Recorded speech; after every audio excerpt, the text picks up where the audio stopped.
Welcome to class, another episode of Ask the Teacher with Teacher Teresa Simon. And today we are coming to you from the Mamlaka TV studios. And so today I have the honor of having someone to ask the questions. What is today's question? What leads to religious leaders to start cults and cultisms? What leads a religious leader to start a cult and to engage in cultism? Or what is the driving force that moves a religious leader to start a cult? I will answer that question in two dimensions. Dimension number one is of cult leaders who start like a cult right from the beginning. And number two are religious leaders who start off well and then slowly become cultic. At a basic explanation, I would say this. The first group and the second group, both of them are led by one thing. A look or a search for their own stomachs.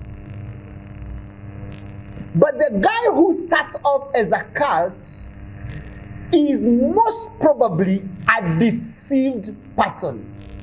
He is operating more from a spiritual perspective of deception. He's been deceived that what he believes in is true, and therefore looks for other people who he can convince to believe like him.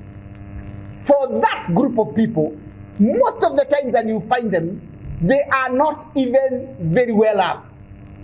They only function because of what they get by having people, recruiting people to follow them.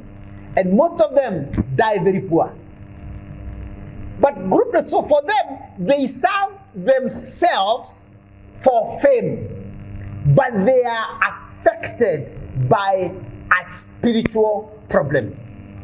Group number two, of people who start off well and then slowly go into cults, this group is driven primarily by one thing: greed. Greed for power, greed for money, greed for influence, greed for a name, greed for a bigger congregation. And so that greed causes them to start doing things that are outside scriptures, but things that can capture people and draw people to themselves.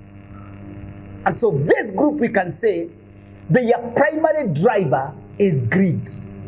The group that starts off cultic right from the beginning, these like the ones you hear, this young boy started gathering masses when he was 2, 3, 5.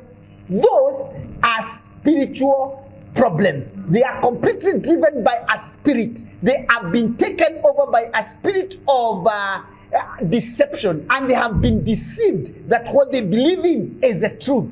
And so they push it. They push a spiritual agenda. The second group, those who start off well, people we know, people who are good preachers, and now they are selling all these kind of things, including brooms. Those guys and girls are driven by greed.